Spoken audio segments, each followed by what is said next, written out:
네, 안녕하세요. CMS에서 화학을 담당하고 있는 김민섭 선생님입니다.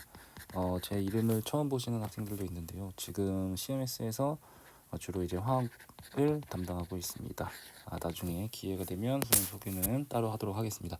그 영상을 시청하시는 학생들을 위해서 아이패드로 이제 과거화학 1강 강의를 이제 진행을 하게 됐습니다. 자, 우선 간단하게 오리엔테이션을 잠깐 해보면요. 이번에 이제 과학고 를 목표로 하는 친구들이 이제 영상을 들을 건데요. 이제 주 단위로 수업이 진행이 되면서 주 단위에 일주일에 2번 수업이 있게 됩니다. 그래서 첫 번째는 뭐냐면 첫 번째는 이제 과고화학이라는 게 있고요. 과고화학. 자, 그다음에 두 번째는 선행화학이라는 게 있습니다. 선행화학. 선행화학. 과고화학과 선행화학의 차이점이 뭐냐면 이제 과고화학은 우리가 중등 화학 심화 수준의 이제 내용을 배울 거고, 그 다음에 선행화학은 지금 고등 과정에 이제 화학, 지금으로 따지면 화학 1, 2 그죠? 아직 개정이 안 됐으니까 그래서 그 정도 수준의 고등 과정의 화학을 이제 선행을 할 겁니다. 근데 중요한 게 있어요. 이게 이제 2015년에 이제 개정 교과가 있고 2022년에 이제 개정이 됐는데 요거 두 개 다 2022년 개정판으로 일단 진행이 될 겁니다. 얘도 2022년 개정판으로 일단 수업을 진행할 겁니다. 선행화학 같은 경우는 지금 기존에 화학 1, 2가 나눠져 있었는데 우리 2015년까지는 자 요게 이제 없어지면서 이제 통합이 됩니다. 진로 선택이나 뭐 심화 내용으로. 그래서 간단하게 2022 개정판으로 이제 수업이 진행된다라는 거 일단 알고 계시면 되겠고, 그 다음에 이제 선행화학에서 좀 빠진 내용들이 있습니다. 예를 들어서 이제 오비탈, 뭐 원소의 주기적 성질, 뭐 이런 내용들은 뭐 기타 등등 이런 내용들은 이제 이번에 빠졌어요. 그래서 수업을 진행하지는 않습니다. 중간에 뭐 이해를 돕기 위해서 잠깐 설명은 할 수가 있어요. 그래서 과거화학은 우리가 SAP라는 우리 자체 교재를 사용할 거고요. 자체 교재. 그 다음에 선행화학은 요 하이탑을 사용할 겁니다. 하이탑. 하이탑에 2022 개정판이 있습니다. 요거 화학 이번에 새로 나왔어요. 그래서 요거로 준비하시면 됩니다. 그래서 과거화학, 그 다음에 선행화학 이렇게 두 가지 일주일에 2번 수업이 있다는 거. 오리엔테이션은 간단하게 이렇게 마치고요. 이해가 됐죠? 그리고 이제 오늘은 과거화학입니다. 그럼 과거화학은 뭐라고? 중등심화의 내용이죠. 그렇죠? 중등심화의 내용을 선생님이 커리큘럼에 따라서 이제 수업을 진행할 건데 약 2월 말 정도까지 이제 2월 말 정도까지가 이제 목표입니다. 알겠죠? 2월 말을 목표로 모든 중등심화 화학 관련된 내용 끝낼 겁니다. 자, 그러면 오리엔테이션은 간단하게 이 정도로 마치고, 자, 과거학 1강입니다. 1강에는 선생님이 열의 이동과 그 다음에 비열과 열 팽창 단원을 좀 넣어놨습니다. 이게 이번에 좀 개정이 되면서 1, 2, 3학년 이렇게 좀 이동되는 단원이 좀 있더라고요. 그래서 첫 번째는 열의 이동과 그리고 비열, 열 팽창 관련해서 한번 수업을 해보겠어요. 수업하기 전에 오늘 수업의 핵심 키워드가 있습니다. 요거를 이제 5가지 정도가 있습니다. 요 5가지를 좀 우선 간단하게 먼저 핵심 키워드를 보고 미리 보고 한번 가도록 할게요. 자, 첫 번째 키워드는 뭐냐면 온도입니다. 온도. 그죠? 자, 이렇게 써볼까? 두 번째는 이제 열평형과 관련된 내용입니다. 열평형. 그 다음에 이제 세 번째는 이제 열이 어떻게 이동되는지에 대한 종류를 배울 거고, 열의 이동의 종류는 총 3가지가 있어요. 첫 번째는 전도가 있고요. 그 다음에 들어봤죠? 그 다음에 대류가 있고요. 그 다음에 복사가 있습니다. 이 3가지 단원에서 배울 거고, 자, 그 다음에 비열에 대해서도 한번 배워보도록 할게요. 자, 그 다음에 마지막은 열팽창, 이렇게 열팽창 단원까지 해서 자, 5가지 단원을 오늘 핵심 키워드로 작성해 보겠습니다. 우선 수업하기 전에 너네들한테 한번 물어보고 싶은 게 있어. 뭐냐면 지나가다가 요 아파트 이렇게 본 적이 있지? 아파트 뭐 많죠 주변에. 여기 아파트가 있는데 얘가 아파트야. 근데 이제 아파트 유심히 보는 사람이 몇 명이 될지 모르겠지만 아파트에 이제 배관이 외부역에 이렇게 하나가 지나가요. 배관. 이게 아마 난방 배관일 거예요. 난방 배관이 이렇게 올라가다가 요렇게 디귿자로 꺾이는 형태를 혹시 본 적 있습니까? 이렇게 디귿자로 꺾이는 형태. 이거 그냥 일렬로 가면 되는데 왜 굳이 갑자기 잘 가다가 불편하게 디귿자로 꺾어 놓은 거죠? 어. 오늘 수업의 핵심 키워드가 그런 관련이 있습니다. 자, 두 번째는 뭐냐면 우리가 이것도 그림을 한번 그려볼까요?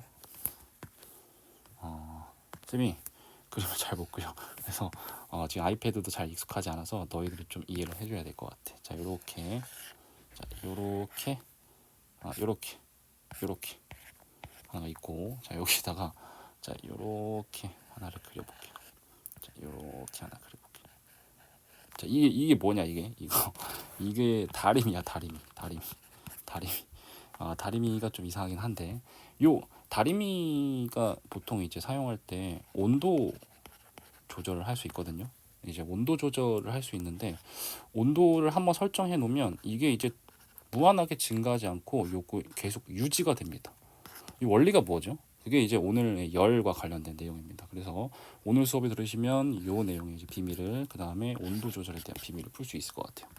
자, 그러면 가보도록 하겠습니다. 자, 이거 지우고 미안해 선생님 그림을 잘 못 그려. 자, 우선 간단하게 온도에 대한 얘기를 해보겠습니다. 온도. 우리가 보통 이제 알고 있는 온도는 섭씨 온도와 그 다음에 이제 켈빈 온도가 있죠. 섭씨 온도는 말 그대로 요 도시 기호를 사용하고 켈빈 온도는 한 번씩 들어봤죠. 얘는 섭씨 온도에 얼마를 더하죠? 그렇죠. 273도를 더하죠. 273도. 참고로 대학교에 들어가면 사실 이게 소수점 둘째 자리까지 하게 돼요. 273.15. 근데 우리는 중학생이니까 273도 더한다 정도만 하겠습니다. 알죠? 근데 궁금한 게 하나 있어요. 혹시 이런 질문 들어본 학생 있나요? 이 켈빈 온도를 왜 사용하는 거죠? 아시는 분 있나요? 사용 안 하면 안 돼? 그냥 이 온도를 섭씨 온도로 그냥 국제적으로 통용하면 뭐 단위도 하나고 쉬울 텐데 이 켈빈 온도 굳이 왜 섭씨 온도 273도로 더했을까요? 처음 들어봤죠? 혹시 답변하실 분 있나요?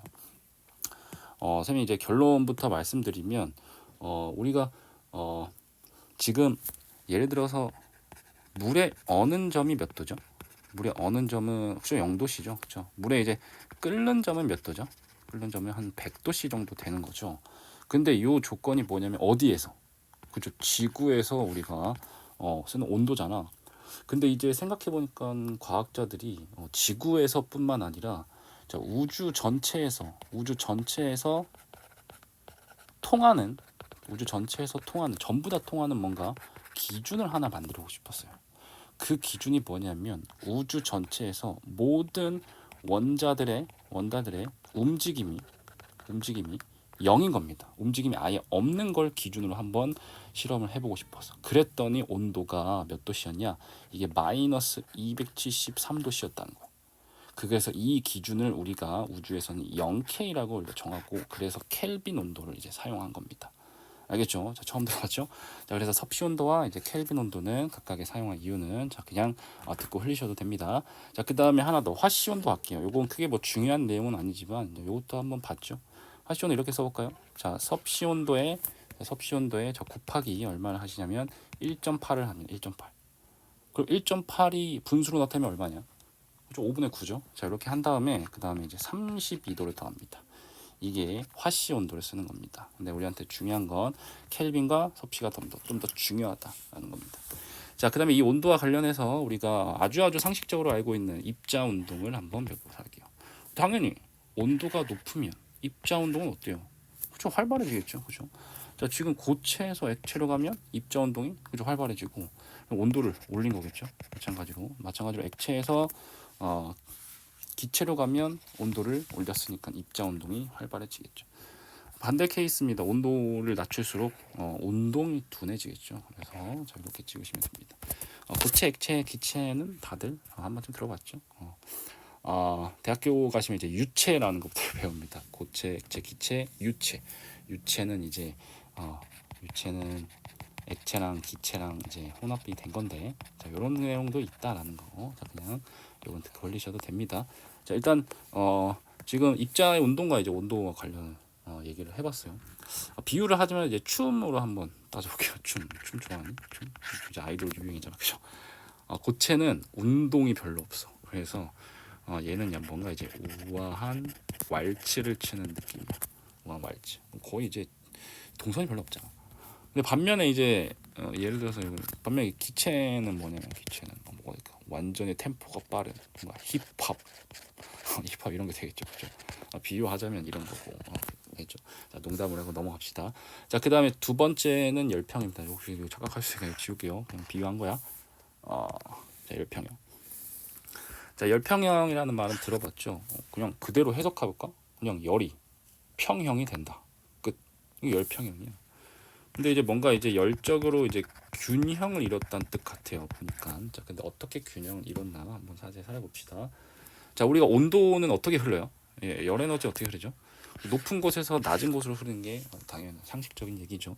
자, 물도 마찬가지야. 폭포도 위에서 아래로 흐르죠. 우리 지구에서는 온도도 마찬가지야. 높은 곳에서 이제 낮은 곳으로 흐르는 게 자연의 섭리입니다.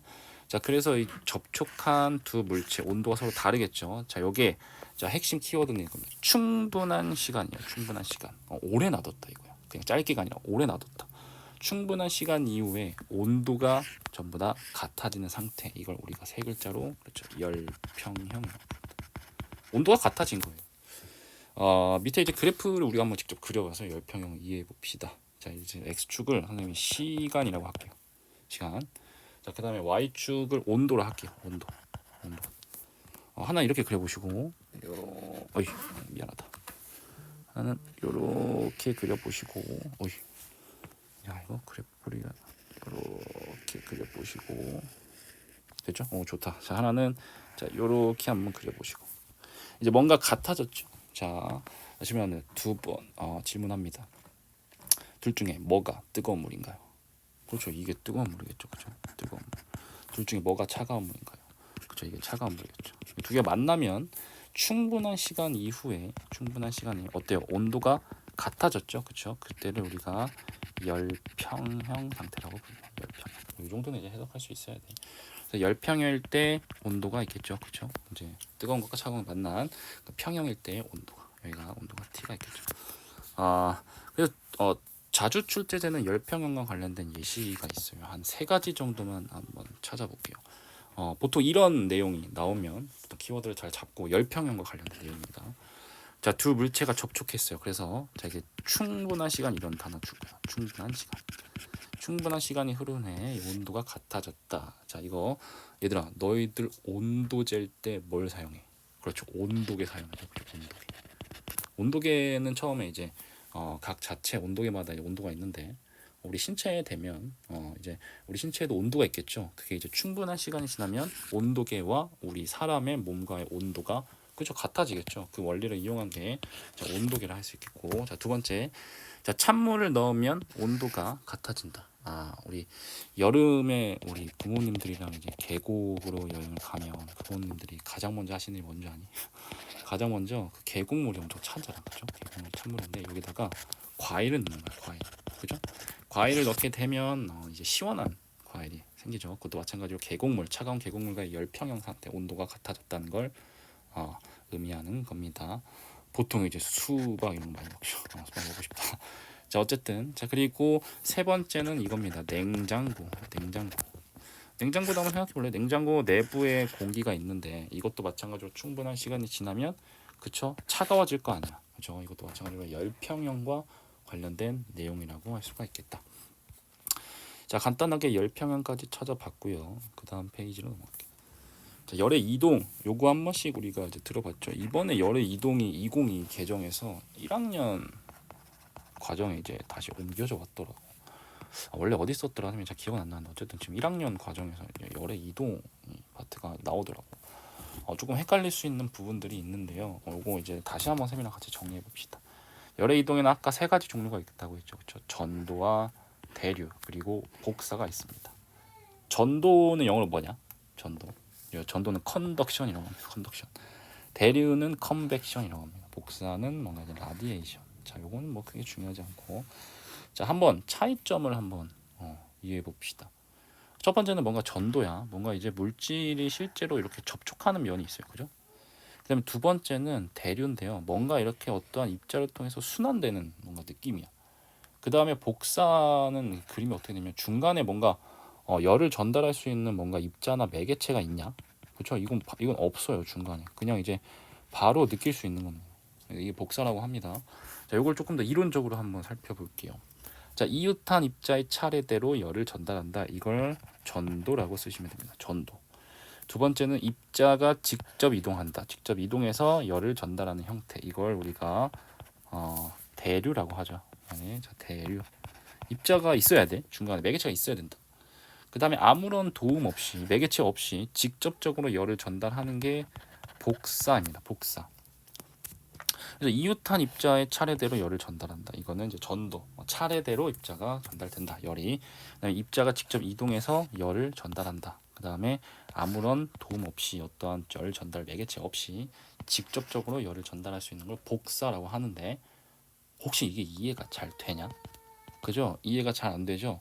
그래서 선생님이 좀 쉽게 이해할 수 있는 뭔가 문구를 하나 만들어 줄게. 요거 빨간색으로 한번 써볼까? 빨간색으로 일단 전도는 이거 선생님이 만든 거야. 전도 이렇게 써보자. 일단 닿아야 돼. 전도는 닿아서 이게 퍼져야 돼. 닿아서 퍼진다라고 써볼까? 닿아야 돼. 접촉이 이루어져야 돼. 그 다음에 대류는 뭐냐면 뭔가 움직여야 돼.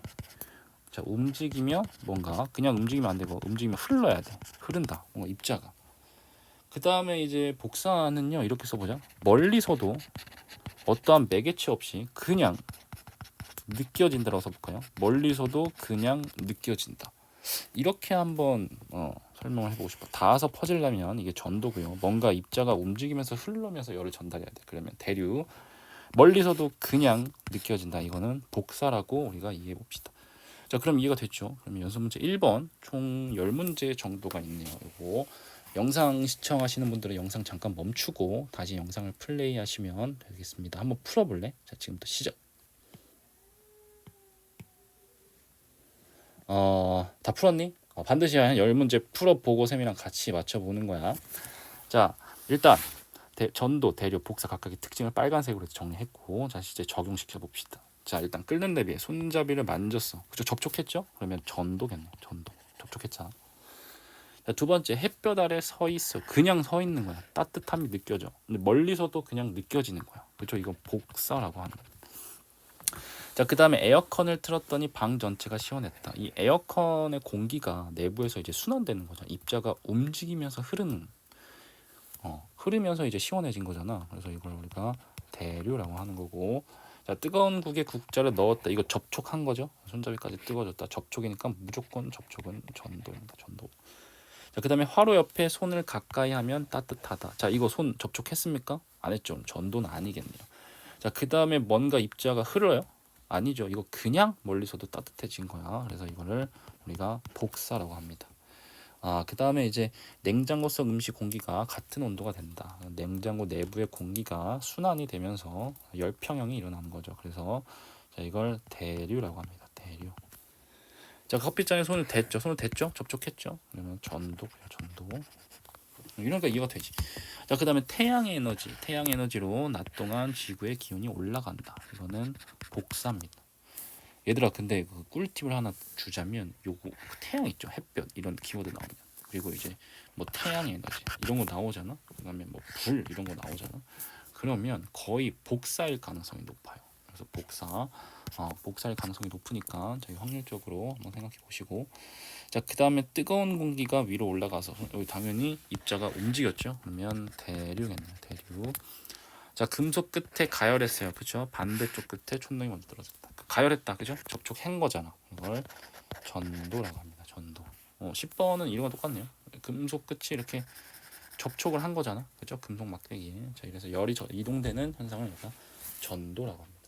그래서 전도는 닿아서 퍼진다. 그 다음에 대류는 움직이며 흐른다. 그 다음에 멀리서도 그냥 느껴지면 복사. 이렇게 찍으시면 됩니다. 자, 그러면 열의 이동 파트는 여기서 마무리하고, 세 번째는 비열이네요.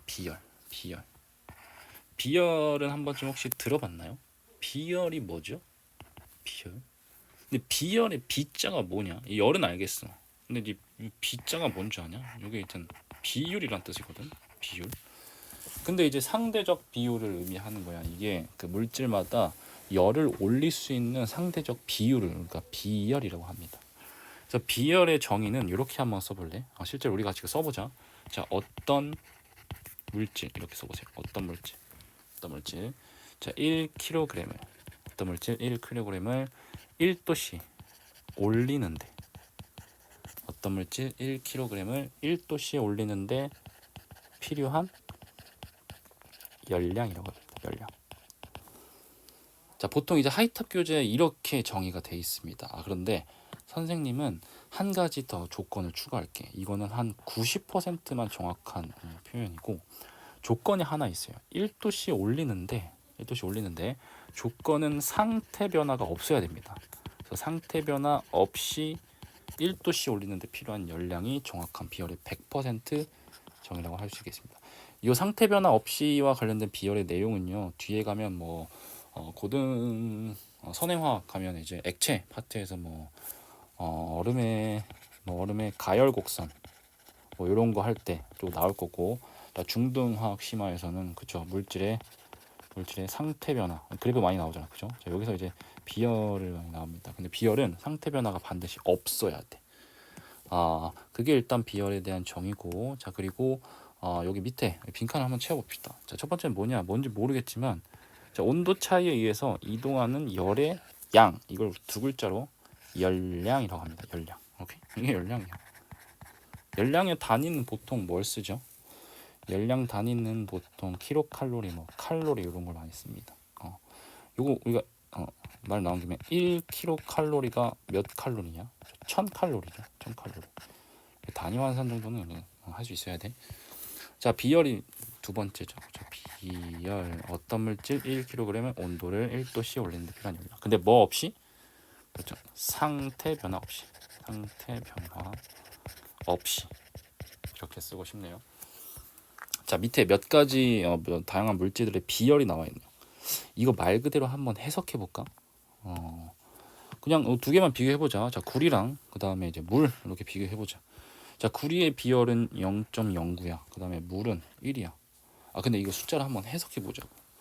자, 요거 해석해 보면 0.09kcal 분의 킬로그램 곱하기 도씨 이렇게 해석할 수 있죠. 그죠? 자, 얘도 마찬가지로 1kcal를 나눠요. 그 다음에 킬로그램, 그 다음에 온도, 도씨. 이렇게 이제 비열 단위를 이렇게 쓸 수가 있네. 그죠? 자, 그럼 1kg를 1도씨 올리는데 얘는 0.09kcal가 필요해. 근데 물은 1kg를 1도씨 올리는데 1kcal나 필요하대. 누가 더 많이 필요한 거야? 물이죠. 그쵸? 그러면 당연히 비열이 누가 더 큰 거야? 비열이 크다는 뜻은 온도를 올리기 어렵다는 뜻이야. 오케이? 자, 여기 한번 써볼까요? 자, 비열이 여기다 써볼까? 비열이 크다는 뜻은 온도를 올리기 어렵다. 이렇게 한번 써볼까? 그죠? 우리 얘는 0.09 구리는, 그 다음에 얘는 1만큼 킬로칼로리만큼 열량이 필요한 거야. 그럼 물이 비열이 큰 거죠, 그죠? 그러면 자, 여기다가 선생님이 물과 그 다음에 구리에 이렇게 말고 이렇게 써볼까? 자, 다음 중 비열이 큰 거는요. 자, 비열이 큰 순서는 미안해, 검은색으로 써보자. 검은색으로. 자, 중요한 것만 빨간색으로. 자, 비열 물과 구리 중에 누가 더 큰가요? 그렇죠, 물이 더 크죠. 그러면 당연히 녹는 점과 끓는 점은 누가 더 높은 겁니까? 물과 구리 중에. 이게 첫 번째 문제. 그 다음에 두 번째 문제. 당연히 물이 더 어려우니까 더 녹기 혹은 끓기 어렵다는 거잖아. 그래서 물이 훨씬 더 녹는 점과 끓는 점이 높습니다. 자, 그 다음에 밑에 이제 우리가 몇 가지 비열과 온도 변화, 그 다음에 질량과 온도 변화 요 내용을 한번 다뤄보겠습니다. 요게 비열에서 좀 자주 출제되는 그래프라 하더라고. 그래서 선생님이 한번 넣어놨는데, 자, 일단 여러분들이 좀 도와주셔야 돼요. 자, 왼쪽은요, 하나는 A라고 할게요. 그리고 하나는 B라 할게요. 자, 똑같이 100g씩 있다 할게요. 똑같이 100g. 얘도 100g. 그럼 어때요? 질량이 같죠? 얘는 조건이 같은 질량을 가지고요. 지금 서로 다른 물질입니다. 자, 그 다음에 오른쪽은 이렇게 해볼게요. 얘는 같은 물질이야. C야, C. 근데 얘는 Xg만큼 있고요. 얘는 Yg만큼 있어요. Yg. 자, 같은 물질이니까 얘가 비열이 같아요. 같은 비열. 물질의 비열은 물질의 고유값이니까 요렇게 해볼게요. 같은 비열이 하지만 같은 물질. 조건은 그냥 같은 물질이라고 하자. 같은 물질. 이해되니? 자, 왼쪽의 조건은요. 일단 얘는 서로 다른 물질인데 질량 같아. 그다음에 오른쪽은 같은 물질인데 질량이 달라. 질량이 달라. 그래서 자, 요걸 한번 해석해 보면 문제 하나 줘볼까, 선생님이? 여기 옆에다가 연습 문제라고 한번 써볼래요? 여기다가 연습 문제. 연습 문제. 자, 다음 중, 자, 1번. 자, 비열은요. 자, 비열은 A가 큰지 B가 큰지 판단해 보시고, 자, 두 번째입니다. 자, 질량은요. X g이 많은지 Y g이 많은 건지 한번 판단해 보세요. 자, 지금부터 시작. 자, 비열이 누가 더 큰지 판단해 보시고, 그 다음에 질량이 누가 더 큰지 판단해 보십시오.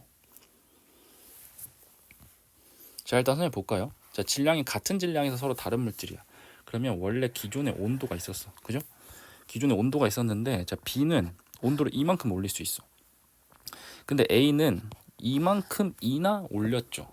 그죠? 그럼 누가 온도를 올리기 쉬운 거야? 저 A가 쉬운 거죠. 그럼 누가 온도를 올리기 어려운 거야? B가 어려운 거잖아. 그래서 비열의 크기는 비열이 크다는 뜻은 온도가 올리기 어렵다라고 배웠으니까 우리는 온도가 A보단 누가 더 A보단 B가 더 비열이 크다라고 정할 수 있겠죠. 맞나요? 자, 두 번째는 질량이야. 서로 이제 다 같은 물질인데 질량이 달라. 근데 얘도 마찬가지로 Y g을 요만큼 온도를 올렸을 때, 자, 요 질량에서 이만큼 올릴 수 있어. 그럼 누가 질량이 더 작다는 거야. 그죠? X가 더 작다는 거죠. Y가 더 많으니까 훨씬 온도를 올리기 힘든 거야. 알겠죠? 그래서 비열과 질량의 상관관계는 자, 요렇게 우리가 이해할 수가 있고요. 자, 요거는 별표 하나 하겠습니다. 요거 많이 나와요. 알겠죠? 자, 그래서 우리가 이제 최종적으로 이제 열량에 대한 개념과 열의 양, 이제 비열에 대한 개념을 배웠어요. 근데 우리는 이과고 이제 과학을 좋아하는 사람이잖아. 그죠? 과학 러버야. 뭐 아닌 사람도 있겠지만. 자, 그럴 때 우리 과학 러버들이 가장 중요한 건 어떤 내용에 대한 공식을 숫자화 시키는 걸 좋아합니다. 공식을 숫자화. 계산 많이 하잖아. 그죠? 이제 공식을 숫자화 하는데 열량과 비열이 들어있는 어떤 공식이 하나 있어요. 이 공식은 좀 중요한데 한번 다 같이 한번 쓰면서 한번 시작해 볼게요. 물론 이제 아는 사람도 있지만, 자, 일단 열량이라고 한번 써볼래요. 열량. 자, 열량의 단위는 뭐였죠? 열량의 단위는 킬로칼로리였습니다. 킬로칼로리. 자, 열량을 구하고 싶은데요. 이렇게 구하시면 됩니다. 첫 번째는 비열이 있을 겁니다. 비열. 그 물질의 비열. 비열의 단위는 뭐였죠? 아까 여기 위에서 한번 볼까요? 자, 비열의 단위 여기 나와 있네요. 그렇죠? 킬로칼로리 퍼 킬로그램 곱하기 도시. 그러면 킬로칼로리 퍼 킬로그램 곱하기 도시. 1도시 1kg. 1도시 우리가 필요한 열량. 자, 여기다가 일단 어떤 물질의 질량을 곱합니다. 질량은 당연히 여기서 단위는 킬로그램을 쓰겠습니다. 그래서 킬로그램 썼으니까. 자, 근데 단순히 질량만 들어있는 게 아니라 우리가 온도 변화가 얼마만큼에서의 열량을 나타내는 건지도 필요하기 때문에, 자, 온도 변화는 우리가 도시라고 할게요. 그래서 요거를 선생님이 이제 화학에서 기호로 좀 나타내는데 보통 어떻게 외우냐? 열량의 단위는 이렇게 Q를 많이 씁니다. Q. 그 다음에 비열은 보통 C 이렇게 씁니다. C. 그 다음에 질량이 매스죠. 그래서 M 이렇게 쓰고요. 소문자 M. 그 다음에 온도의 변화죠. 변화. 우리 수학에서 어떤 변화를 가르치는 기호가 뭐죠? 델타에 그래. 델타 T 이렇게 쓸게요. 그래서 보통 이거를 어떻게 외우냐? 이제 열량을 구하고 싶으면 자, 비열 C. 그 다음에 질량 맨. 그 다음에 트 이렇게 외웁니다.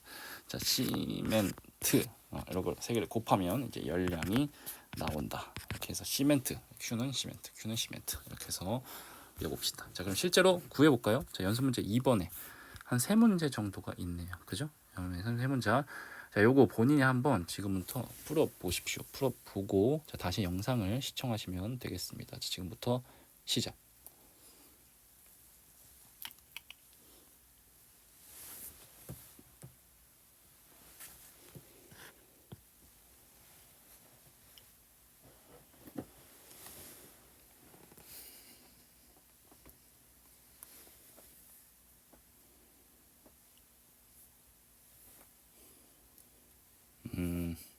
풀고 있냐?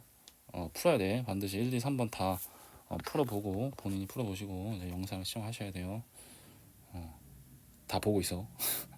자, 1, 2, 3번 시작.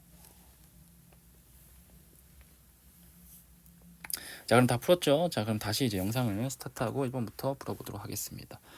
자, 같은 온도 조건이고요. 이제 질량이 같대요. 그죠? 그리고 두 액체, 이번엔 서로 다른 물질이네요. 그죠? A랑 B랑 다른 물질이야. 자, 비열의 크기만 비교하면 돼. 그죠? 그냥 간단하게 봅시다. 자, 50도씨 기준으로 온도가 떨어졌는데요. 자, 떨어진 정도를 한번 봅시다. 자, 6분, 시간 6분대에서 A가 떨어진 건 요만큼 떨어졌어요. 그죠? 근데 B는 얼만큼 떨어졌어요? 자, 요만큼 떨어졌어요. 맞나요? 그럼 누가 온도를 떨어뜨리기 어렵죠? 그쵸? A가 더 어려운 거야. 그래서 B열의 크기는 A보다 B가 더 큰 거.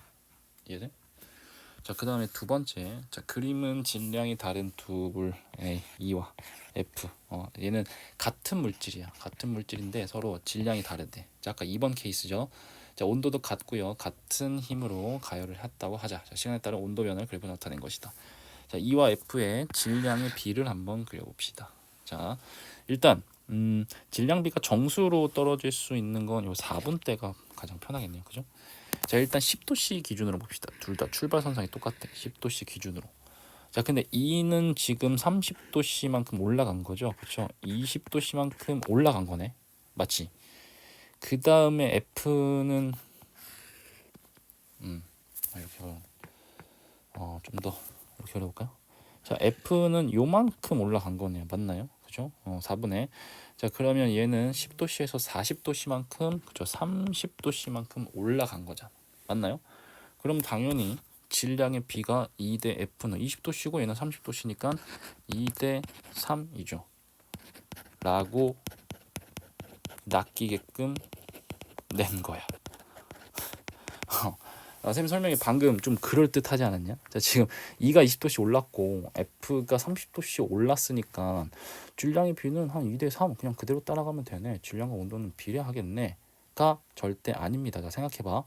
자, 지금 10도씨 기준으로 E는 20도씨만큼 올렸어. 근데 F는 30도씨만큼 올렸어. 누가 온도를 올리기 어렵다는 거야? E가 온도를 올리기 어렵다는 거죠. 누가 그럼 질량이 많다는 거야. 그쵸? E가 더 많다는 거야. 얘가 과량이고 얘가 소량인 거야. 소량. 상대적으로 소량. 그죠? 자, 그래서 이렇게 한번 써볼게요. 자, 이렇게 밑에다가 자, 온도의 변화는 반드시 온도의 변화는 자, 질량에 반비례한다라고 써줘요. 질량에 반비례한다. 자, 온도 변화는 질량에 반비례한다. 그래서 자, 온도 변화는 2대 3이지만 질량비는 몇 대 몇이다. 그렇죠. 이건 3대 2입니다. 3대 2. 자, 요거 헷갈리지 마십시오. 자, 3대 2가 정답입니다. 그렇죠? 자, 이제 3번이네요. 자, 질량이 200g입니다. 질량이 200g의 물체에 질량 주어졌네요. 자, 콩기름이 있고요. 그 다음에 물이 있네요. 맞나요? 자, 지금 스타트한 건 20도씨에서 스타트했어요. 자, 그리고 몇 분을 기준으로 볼까요? 여기 4분 기준으로 보라네요. 그러면 여기 포인트겠죠. 그렇죠? 자, 그럼 20도씨 기준으로 자, 물은 지금 몇 도씨만큼 올라갔죠? 80도씨만큼 올라가네요. 그러면 온도의 변화가 60도씨만큼 있었던 거고, 자, 콩기름은 몇 도씨만큼 있었나요? 그죠? 120도씨만큼 있었던 거죠. 맞나요? 자, 열량을 구했습니다. 열량을 구하는 공식 Q는 그렇죠. 시멘트. 자, 그래서 첫 번째, 자, 물의 열량 Q를 한번 구해 볼게요. Q는 자, B열 곱하기 C 곱하기 M 곱하기 델타 T 온도 변화였으니까 자, 지금 B열이 주어졌죠. 자, 물의 비열 여기 줬네요. 1kcal per 킬로그램 곱하기 도시. 그러면 1 좀 확대해서 자, 1kcal per 그다음에 킬로그램 곱하기 도시. 자, 요게 비열이고 자, 여기다가 질량을 구해 봅시다. 질량은 자, 200g이야. 그러면 200g을 써야 돼. 0.2kg를 써야 돼. 그렇죠? 0.2kg를 쓰는 게 맞죠. 저 킬로그램 단위를 써야 되니까. 1kg당 몇 g이요? 1000g이죠. 자, 온도 변화는 60도씨가 되겠네. 오케이. 자, 지워지는 확인해 봅시다. 자, 여기서 자, 얘 온도 지워지네요. 맞나요? 자, 그다음에 얘랑 지워지네요. 그러면 열량의 단위가 나오겠죠. 자, 그러면 자, 60도씨 곱하기 1 그거의 5분의 1이니까 자, 정답은 여기 12죠. 여기서 검은색으로 이렇게. 정답은 12kcal가 되겠죠. 맞나요? 자, 두 번째 이제 감이 오죠. 두 번째는 콩기름을 봅시다. 콩기름. 자, 콩기름은 단위 없이 그냥 숫자만 넣을게요. 때려 넣을게요. 자, 비열이 자 0.5고 그 다음에 동일하게 0.2kg이었고 그 다음에 얘는 몇 도씨? 그죠? 120도씨였죠. 자, 120도씨를 2분의 1로 나누면 60이죠. 60 나누기 5분의 1은 마찬가지로 12kcal가 되겠네요. 맞나요? 그래서 물의 열량과 콩기름의 비열, 열량이 같은 결과가 나왔네요. 자, 이제 Q는 CMT 열량을 구할 수가 있겠죠. 자, 그 다음에 이제 3번입니다. 아까 그 열평형과 관련된 자주 출제되는 현상 세 가지가 뭐였지? 기억나니? 첫 번째 뭐야? 온도계. 그다음에 두 번째 과일. 그다음 세 번째 뭐였지? 냉장고 뭐 이런 게 있겠어. 자, 이번엔 비열 키워드 관련된 현상 예시를 들어볼게요. 자, 요거는 쌤이 너희들한테 쓸 기회를 좀 줄게요.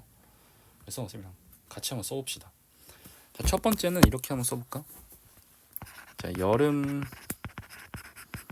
해변 이렇게 써보세요. 자, 여름 해변에 자, 모래는 뜨거운데 여름 해변에 자, 모래는 뜨거워요. 근데 바닷물은 시원하다 이렇게 써볼까요? 모래는 겁나 뜨거워. 근데 바닷물은 뜨겁지는 않아. 그죠? 여름이야. 그러면 태양에서 주변 온도가 올라가겠죠. 근데 그만큼 못 올리니까 바닷물이 시원한 거야.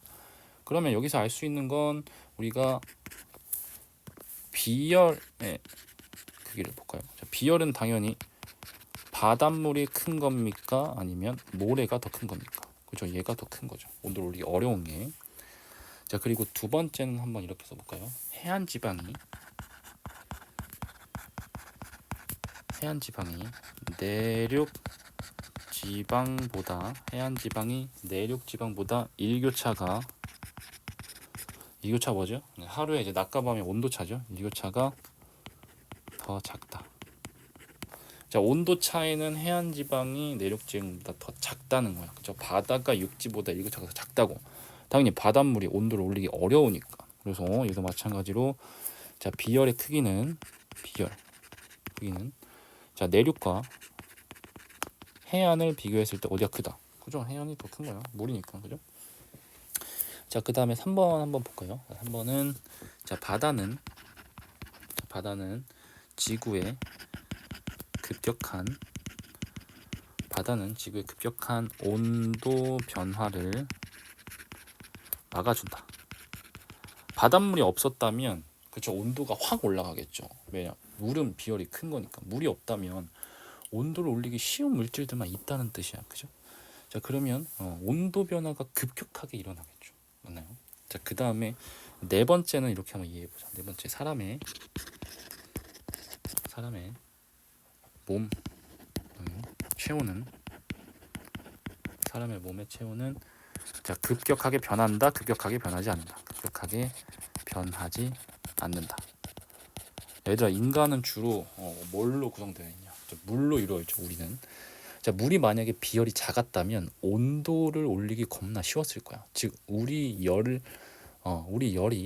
몸에서 나는 열이 보통 이제 38도인데요. 막 40도 그냥 올릴 수 있을 거야. 물이 아니었다면.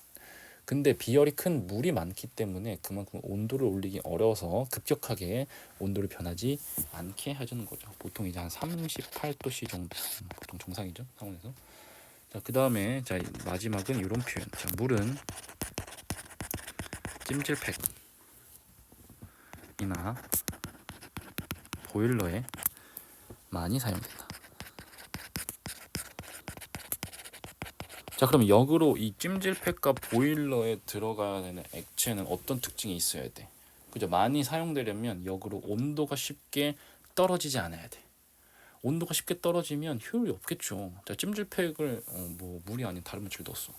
근데 뭐 1분 만에 뭐 한 30도씩 온도 떨어져. 100도씨에서. 그럼 이제 효율이 없는 거잖아. 그죠? 그래서 물을 주로 많이 쓰고, 자, 보일러도 스팀 보일러 이런 거 많이 쓰죠. 스팀이 마찬가지로 수증기죠. 그것도 물이 많이 사용됩니다. 여기서 선생님이 한번 3번 한번 다시 한번 읽어볼게요. 바다는 지구의 급격한 온도를 막아준다. 혹시 이런 상상 해봤니? 만약에 지구가 바다가 없으면 바다가 없으면 어떻게 될까요? 바다가 없는 지구. 한번 상상해 볼래? 선생님이 요 만약에 지구에 바다가 없다면 자 어떤 하루의 일과의 시나리오가 발생하는지 선생님 한번 적어봤거든.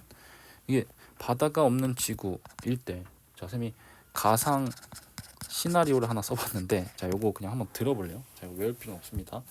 자, 실제로 바다가 없어서 실제로 물이 없다고 해보자. 그러면 너희들의 하루 일과는 이렇게 될 거야. 잘 들어봐. 자 일단 아침 여기다 쓰자. 일단 끝나세요. 자 아침 8시 기상합니다. 그죠? 자, 학교 가는 길이에요. 자, 햇빛이 조금만 비춰도 온도가 순식간에 40도로 치솟는다.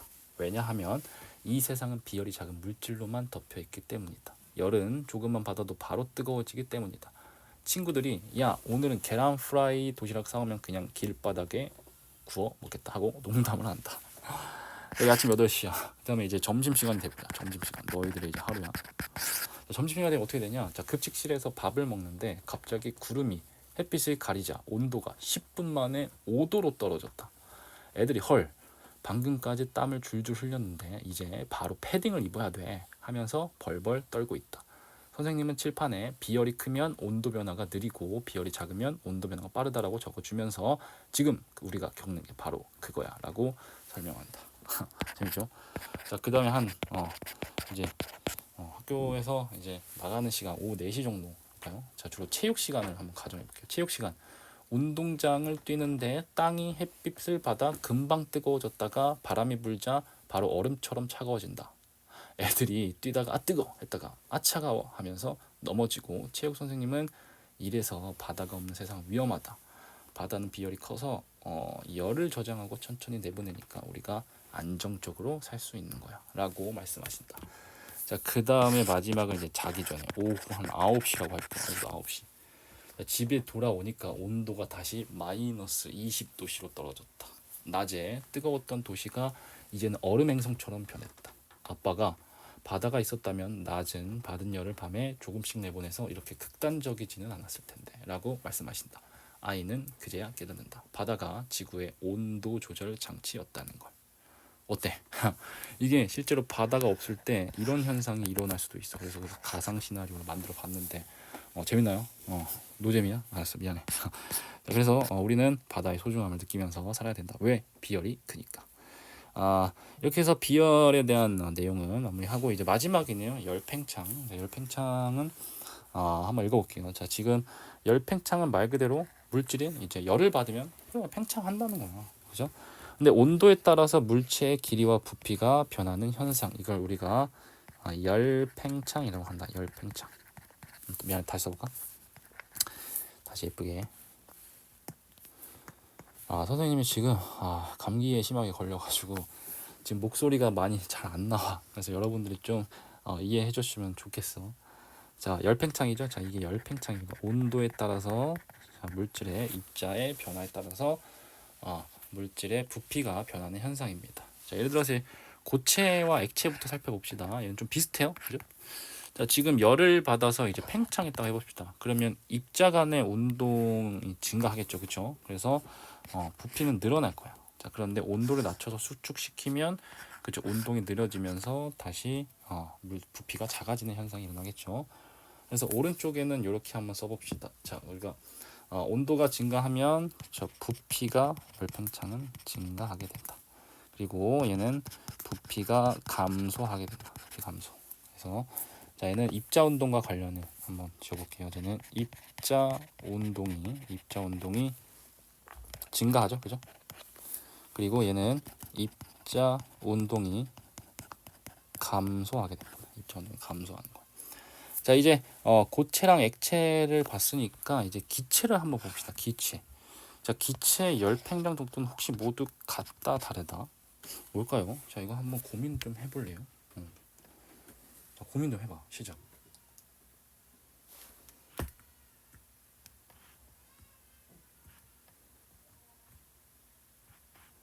자, 지금 만약에 요 풍선 안에 선생님 기체를 넣을 건데 예를 들어 한 세 종류의 기체를 넣다 하자. 자, O2 산소, 그다음에 뭐 N2 질소, 그다음에 H2 수소, 뭐 산소, 질소, 수소를 넣었다고 해보자. 자, 혹시 각각의 기체에 따라서 열 팽창 정도가 다른가요? 아닙니다. 이건 같습니다. 왜냐면 기체끼리 입자 사이의 거리가 멀기 때문에 그거는 한참 멀기 때문에 입자 간 상호작용이 그냥 없다고 보는 거야. 그래서 그 밑에다가 이렇게 한번 써볼까? 자, 이거는 자, 모든 물질의 종류와 관계없이 열 팽창 정도는 기체에게만 하면 같아요. 자, 입자 간 여기서 보자. 자, 입자 간 거리가 멀어서 입자 간 거리가 멀어 상호작용이 입자 간 거리가 멀어서 상호작용이 거의 없기 때문에 상호작용이 거의 없어요. 그래서 자, 종류에 관계없이 얘든 열 팽창 정도는 기체의 경우 모두 같다라는 겁니다. 알겠죠? 자, 기체의 경우. 자, 그다음에 요 열팽창과 관련돼서 또 하나의 핵심 키워드가 바이메탈이야. 바이메탈. 바이메탈 혹시 들어봤니? 이 바이메탈이 뭐냐? 한번 영어로 써볼까? 이 바이메탈인가요? 바이메탈, 안녕 메탈? 이거 뭐 안녕 메탈 이런 뜻인가요? 선생님이 알려줄게요. 이거 바이메탈은 요 바이가 안녕이란 뜻은 아니고요. 자, 요 바이는요. 자, 이때는 요 바이입니다. 바이 메탈. 그죠? 바이메탈은 한번 해석해 볼게요. 자, 지금 바이라는 뜻은 두 개의라는 뜻이 있어요. 두 개의. 자, 두 개의 금속이라는 뜻이죠. 두 개의 금속. 자, 두 개의 금속인데요. 자, 여기 뭐냐면 열 팽창 정도가 서로 달라야 돼. 서로 다른 두 금속을 아주 강하게 붙여서 바이메탈은 온도가 변하게 되면 한쪽으로 휜다라는 거예요. 자, 이거 한번 볼게요. 혹시 그림 잘 그리는 사람 있으면 선생님랑 같이 한번 그림 한번 그려보자. 바이메탈 한 세 가지 정도 그릴 거거든. 자, 여기다가 가운데다 그려볼까요? 자, 요렇게 하나 그려보시고 확대해서 그릴게. 자, 그다음에 요렇게 하나 그려보시고 자, 요렇게 하나 그려보시고 자, 그다음에 물체 두 개를 요렇게 이을게요. 그죠? 자, 지금 너무 못 그렸다. 자, 지금 여기서 요렇게 미안해. 자, 여기 네모칸 요렇게 되고요. 그 다음에 요렇게 하나, 그 다음에 요렇게 이렇게 할게요. 얘들아 미안해. 여기 밖에서 좀 시끄럽네. 너희들 좀 이해 좀 해줘. 자, 지금 여기서는 자, 요렇게 되는 거고요. 자, 얘가 A고요. 얘가 B입니다. 서로 다른 물질이에요. 그리고 아주 강하게 접착시켜 볼게요. 접착. 그래서 얘를 접착시켰다. 자, 근데 여기서 우리가 이제 가열을 하게 되면 어떻게 되냐? 자, 가열을 하게 되면 자, 그 다음 상황의 그림이 이렇게 됐다고 가정해 봅시다. 자, 요렇게 하나는 팽창이 되고 자, 요렇게 하나가 팽창이 됐다고 해 봅시다. 마찬가지로 얘가 A고요. 얘가 B야. 가열했어. 온도를 높였다고. 자, 그러면 A와 B 중에 어떤 물질의 열 팽창 정도가 높길래 이런 상황이 됐냐? 자, 여러분 한번 맞춰 볼래요? 자, 지금 A의 열 팽창 정도가 큰지 B의 열 팽창 정도가 큰지. 자, 선생님은 자, 열 팽창 정도는요.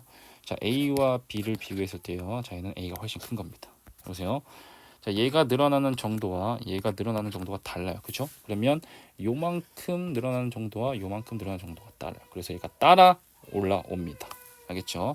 그래서 자, 가열을 하게 되면 자, 요런 상황이 나타나게 되고 자, 그다음에 하나는 냉각 시켜 볼게요. 냉각. 자, 얘는 냉각입니다. 냉각. 자, 금방 끝낼게. 자, 얘는 자, 요렇게 두 개를 적어봅시다. 두 개. 요렇게 두 개. 자, 이렇게 휘었다고 가정해 봅시다. 자, 이렇게 휘었다고 가정해 보면 자, 지금 얘가 A고요. 얘가 B입니다. 그러면 수축 정도는 누가 큰 거죠? 자, 지금 열 수축 정도는 그쵸, A보다 B가 더 크다고 할 수 있겠습니다. 그쵸, 이게 바이메탈의 원리입니다. 그래서 이런 걸로 이용해서 우리가 다리미의 온도를 조절할 수 있는 겁니다. 다리미의 온도를 조절하는 거. 자, 그 다음에 그 밖에 열 팽창을 이용한 몇 가지 사례가 있어요. 자, 지금 여기 아스팔트 위에 뭔가 여기 금속판이 있고요. 여기 뭔가 이제 공간이 있네요. 그죠? 공간이 있어요. 자, 요 공간이 왜 있냐? 열을 받으면 얘도 요만큼 팽창할 수 있기 때문에 공간이 있는 겁니다. 그래서 이 열팽창 관련이 있고요. 자, 얘도 마찬가지로 열팽창과 관련이 있는 겁니다. 얘도 마찬가지로 이게 디귿자 설명한 거죠. 자, 얘도 마찬가지로 열팽창과 이제 관련이 있습니다. 얘는 철근이고요. 얘가 콘크리트죠, 그죠? 콘크리트. 자, 이렇게 해서 열팽창까지 해봤습니다. 반드시 복습하시고, 자, 숙제는 이겁니다. 자, 숙제는 열의 이동과 비열의 열팽창 다음 과제 서술형 문제 1번부터 7번까지 반드시 풀어 오십시오. 그 다음 페이지에 비열과 열팽창도 마찬가지로 1번부터 7번까지 풀어 오시고, 자, 그 다음에는 문제풀이는 선생님이랑 같이 할 거니까, 자, 요거는 남겨두시면 되겠습니다. 자, 그러면 오늘 수고하셨습니다. 여기까지 할게요.